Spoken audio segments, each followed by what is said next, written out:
and looking sharp on the floor as well. Devin, 12 points in the first quarter. For someone who shoots it as well as you, how important was it for you to get to the free throw line and knock down 6 free throws in 6 attempts to get yourself going in your first finals experience? Yeah, kind of what you just said. Just trying to get it going, try to assert myself into the game in an aggressive way. They have a really good team defense over there, with Drew Holiday and P.J. Tucker. So, I just wanted to assert myself early. And, the guys set me up, same screens for me, made it a lot easier. Devin, Steve Smith, I've been watching you play for so long. Just watching right now in your first finals, the way you're being able to assess the defenders right now much quickly. You have Brook Lopez. It seems like you understand what you want to do. It seems like now you've always been a scorer, but now you're basically like a doctor of surgery, doing surgery on most of those guys, being able to quickly assess how you want to score against guys. Yeah, it's not only myself, it's the spacing. We scout these teams. We watch a lot of basketball together, whether it's film with the team or it's just the players by ourselves. We watch a little basketball and, we try to keep that space, and we understand that they were going to switch a lot tonight. So they started off switching 1 through 5. And, me and Chris, being the primary ball handlers, we had to make plays for everybody. So, not only score the ball, but, make plays for other people. Devin, first of all, I want to compliment you on your dress tonight. I appreciate that. You look sharp, brother. As my mom would say, you cleaner than the Board of Health tonight. All right, I appreciate that. But back to game one and back to your game. Mm-hmm. As Smitty talked about, your surgical, display in terms of the way you approach the game. Mm-hmm. Can you just talk a little bit in terms of your growth and your maturity over the last couple of years and what you've learned as a player and how patient and how surgical you become as a player, and then being able to – was fortunate enough to be a young player that was thrown into the fire, got the chance to play through mistakes, seeing double teams every night, seeing every type of defense. So, now I feel like I've been there before, but I've experienced it. And back to just watching the game and loving the game. I've always been a fan. Having a father in my bloodline that played the game, has been the blueprint for success for me. So just taking it day by day and trying to get better every day, the constant pursuit to get better and, forming this culture that we have now, under Coach Monty and bringing Chris and Jay in here, some grit, some toughness, DeAndre stepping it up, and everybody. I go down the whole list. I'm proud of everybody and, we're just getting better, but, we still have some work to do. Hey, Devin, this is Kenny here. Great game tonight. The question I have is, scoring is easy for you. So how do you decide how to get others involved? I always felt that great scorers have that mentality but I could get my shot. Why am I giving it up right now? So when do you decide and how do you decide? It's a balance. It's a balance that you have to find, and, there's a rhythm and a pace to the game. Usually I try to make the right play down the court every time, but sometimes I'm over aggressive. I go through a spurt, 3-4 minutes where, I try to get it going, understanding, make or miss, finding your rhythm. It's a rhythm sport. That's really important. Just having teammates that trust me, teammates that will tell me to go get a bucket.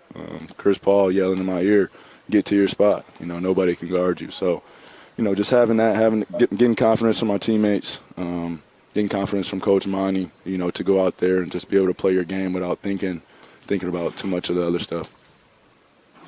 Devin, Shaq here. 3 things. First of all, congratulations. Second of all, I like that old school you pulled up in sitting on them gold Daytons. I appreciate that. And third, as a scorer at this point in the season, the finals, do you say to yourself, okay, I know I'm a prolific scorer.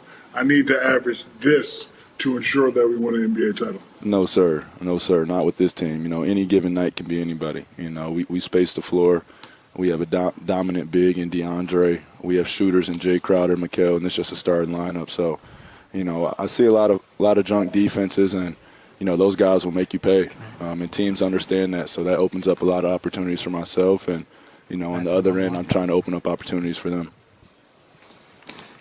Hey, Devin, I just want to ask you one question, and I hope it makes you laugh. You got the perfect jump shot. Okay, when you first saw Cameron Payne shoot his, what did you think? Yeah, that's one of them ones. That's one of them ones for real. James Jones did his thing with Cam because, I didn't watch him much at North Carolina, but his first day in the practice arena, I'm like, oh, yeah, that's going in every time. And he does. He's going to be a career 40% shooter. You can put that down right now. Well, that's all I had. That was my question. Yeah, that's beautiful. That's beautiful shot right there. Quick, too. And if you want to sell that old school, brother, just let me know. No, Shaq, I'm first. I'm first, Shaq. Shaq, okay, we can talk some big money then. Well, I'm out now. Shaq's in on it. Okay. Well, I'm out now. And I'm not even in the conversation. I know that. Hey, I got a few of them, but Shaq, I can't go in the bidding war with Shaq. Hey. 27 points and a win. That's a pretty good start to your NBA Finals career. Congrats, and hope to talk to you soon. Continued good luck. Hey, fellas, appreciate the time, man. Yep. All right, Devin Booker with us as the Suns win at 118-105. We try to broker car deals here on the show. I used to drive my 62 Pontiac Bonneville to the games in Miami. Is that what you rode up Yeah, I love it. It's cold. He's got a bunch of cool cars. This is how he arrives. Throughout the game, in the third quarter, it felt like Chris Paul really started to take advantage of it. What did you see in that third quarter? And then for you, as the game went on, it looked like you were getting a little bit more aggressive, more physical, something you've done in previous series. So just kind of what was your mindset defensively as the game progressed? Really just saw him being aggressive. So at that point, I felt like I wanted to just annoy him, kind of get him off rhythm, be able to either make him pass the ball or take tough shots, tough too. So, yeah, that's something that we're going to have to make an adjustment to in game two. First half, they got a lot of fouls. They went to the free throw line a lot. We got to do better with that. D-Book got to the free throw line. Great free throw shooting team. And then second half did better, but just think Chris Paul got a little bit too comfortable. Go ahead, Jim. Hey, Drew. Going even back to the Brooklyn series where you guys talk about making it tough, but sometimes you guys make shots. Was that the case tonight at times with, like, Brook being switched over on Chris, for instance? I mean, I don't know what else Brook can do in those instances. So did you see it that way, or, Chris just making good shots and Brook playing good defense, or how did you kind of see them hunting the bigs kind of out there? Yeah, I think Brook played defense pretty well. But that's what CP does. Those mid-range twos, those 15-footers, sidestep to the right, he makes those. So maybe just do something else. Make him put it in his left hand. Make him drive to the basket. Give him maybe a different look and do something different next time. Malika? Drew, we talked about when Giannis was off the floor, you wanting to sort of make up some of that offensive aggression. Do you find it when he's coming back that you're sort of recalibrating what it's like to play with him, or does that snap into place more quickly? I think I had a bad shooting night. I had a lot of opportunities to make layups and shots, and they weren't falling. Again, I think I do a little bit more than scoring, just getting people plays and threes and driving to the basket. But me personally, I didn't shoot well tonight. Go ahead, Mark. Mark Spears, ESPN's Undefeated. Can you talk about what you thought about Giannis's game overall, and then also, how tough do you think it is for him to be at the free throw line with the whole crowd trying to rattle you like that? I think Giannis played well.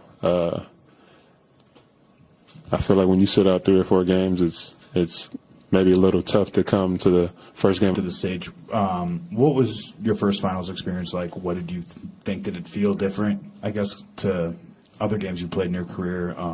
Were there different type of nerves in the pregame, any of that stuff? Actually, there wasn't much difference. Game one was another game one. We felt like it was important. We felt like it was a game that we could have won and a game that we really wanted to win. But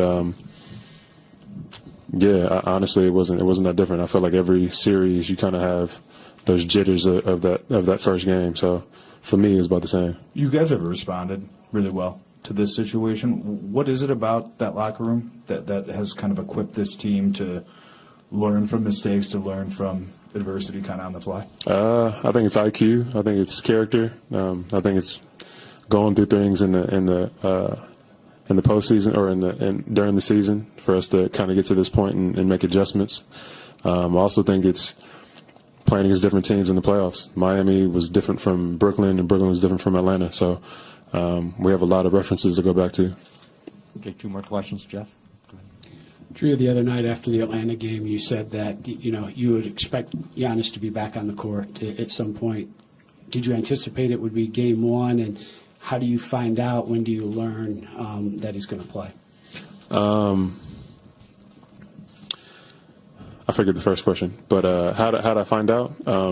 They said he was in the lineup. We went through shoot around like he was going to be in the lineup, and that's obviously great for us. I'm super excited about that, knowing that he's healthy and well. But